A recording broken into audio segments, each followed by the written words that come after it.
Hello. आज की कहानी दिया सलाई वाली।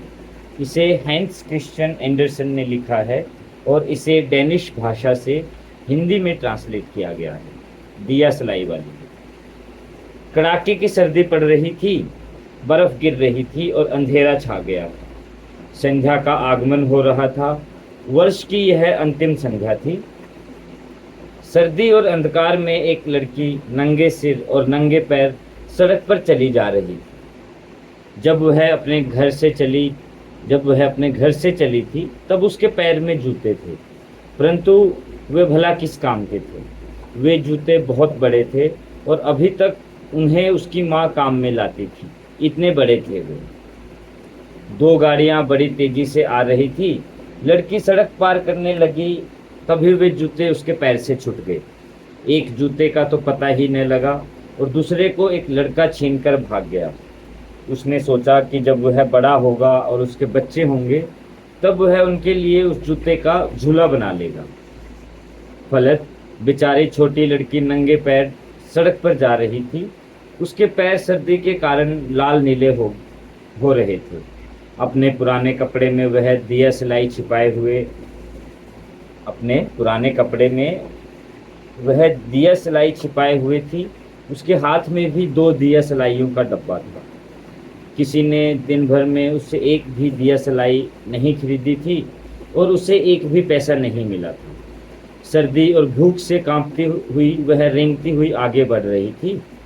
बेचारी गरीब लड़की इस समय दुख की तस्वीर बनी हुई थी। उसके सुंदर लंबे बालों पर बर्फ जम गई थी और उसके घुंघराले बालों से गिरकर वह उसके गले तक आ रही थी, परंतु उसे इस सब की ओर देखने का अभी अवकाश नहीं था। मकानों की खिड़कियों से रोशनी जगमगा उठी और सुस्वादु भोजन की सुगंध उसके नासपुटों तक पहुंचने लगी, क्योंकि आज बड़े दिन की अंतिम संध्या थी। हाँ, इस समय यही विचार उसके मस्तिष्क में चक्कर काट रहा था। दो मकानों के मिलने से एक कोना बन गया था। वह वहीं कांपती हुई बैठ गई। उसने अपने पैरों को समेट लिया, पर अब भी उसे सर्दी लग रही थी। उसे घर लौटने का साहस नहीं हो रहा था, क्योंकि उसकी दिया सलाइयाँ नहीं बिकी थी और एक पैसा भी वह पैदा नहीं कर पाई थी। उसका पिता उसे अवश्य ही पीटेगा। इसके अतिरिक्त घर में बड़ी सर्दी है, क्योंकि उनके घर में साए के लिए एक छत को छोड़कर और कुछ तो है नहीं, और उसमें से हवा सन सन करके आया करती है। सर्दी के मारे उसके हाथ सुन पड़ गए। ओ, यदि वह उस बंडल में से एक दिया सलाई निकाल कर जला ले तो वह कुछ गर्म हो सकती है। दीवार से रगड़कर जलाकर वह अपने हाथों को सेंक सकती है। एक सेक उसने खींची, फिर एक आवाज के साथ वह जल उठी। बड़ी गर्म और चमकदार रोशनी थी, जैसे मोमबत्ती हुई। उसने अपने हाथ रोशनी के ऊपर फैला दिए। बड़ी आश्चर्यजनक रोशनी थी।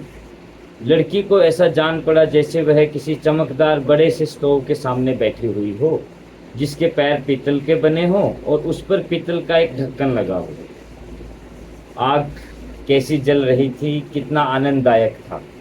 किंतु वह छोटी लो तुरंत ही बुझ गई और स्टोव गायब हो गया और उसके हाथ में केवल जली हुई दिया सलाई की सींग का अवशिष्ट रह गया था। एक दूसरी सींग को दीवार से रगड़ दिया। वह जल उठी और जब उसकी रोशनी दीवार पर पड़ी तो वह पर्दे की भांति पारदर्शी हो गई। वह दीवार के भीतर कमरे की हर चीज को देख सकती थी। मेज पर एक सफेद कपड़ा बिछा था। मेज पर सुगंधित खाने के सामान रखे हुए थे। भुना हुआ हंस एक तश्तरी में रखा था, जिसकी सुगंध उसको मालूम हो रही थी। और सबसे बड़े आश्चर्य की बात तो यह थी कि वह हंस उछला और कमरे में फर्श को पार करता हुआ अपने हृदय में छुरी कांटा खोसे हुए लकड़ी के निकट आया। दिया सलाई बुझ गई और उसके सामने मोटी, नरम और सर्द दीवार ही शेष रह गई। उसने तीसरी सींग निकाली। अब वह सुंदर से एक क्रिसमस पेड़ के नीचे बैठी हुई थी।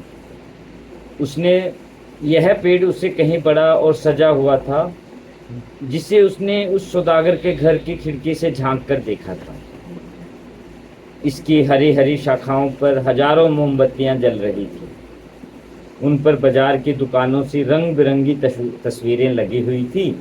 छोटी लड़की ने अपने हाथ फैलाए, तभी दिया सलाई बुझ गई।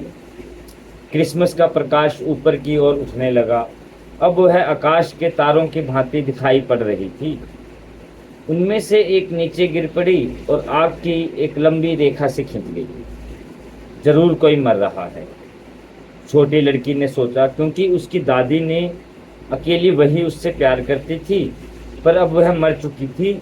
उसे बताया था कि जब तारा टूटता है तो कोई न कोई आत्मा भगवान के पास पहुंचने के लिए ऊपर की ओर उठती है।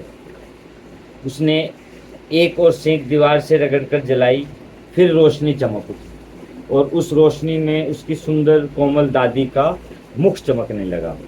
दादी, लड़की चीख उठी, मुझे भी अपने साथ ले चलो। मैं जानती हूँ कि जैसे ही दिया सलाई बुझेगी तुम भी गायब हो जाओगी। तुम भी गर्म आग, सुस्वादु भोजन या क्रिसमस पेड़ की भांति विलीन हो जाओगी।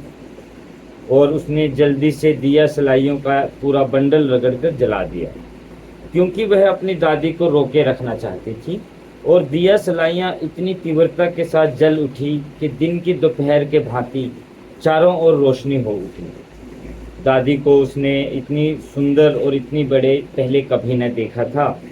दादी ने उसको आगोश में भर लिया और दोनों प्रकाश और आनंद में पृथ्वी के ऊपर उड़ चली। ऊपर, बहुत ऊपर, जहाँ न तो सर्दी थी, न भूख लगती थी, न चिंता थी। वे ईश्वर के पास पहुंच गई थी। किंतु कोने में दीवार की टेक लगाए हुए वह छोटी लड़की बैठी थी। उसके लाल अधरों पर मुस्कान खेल रही थी।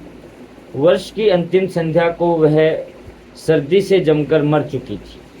नव वर्ष की प्रथम प्रभात किरण उसके शव पर चमकने लगी।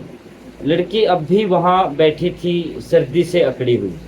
उसके हाथ में अब भी दिया सलाइयों का बंडल था, जिनमें से एक जल चुका था।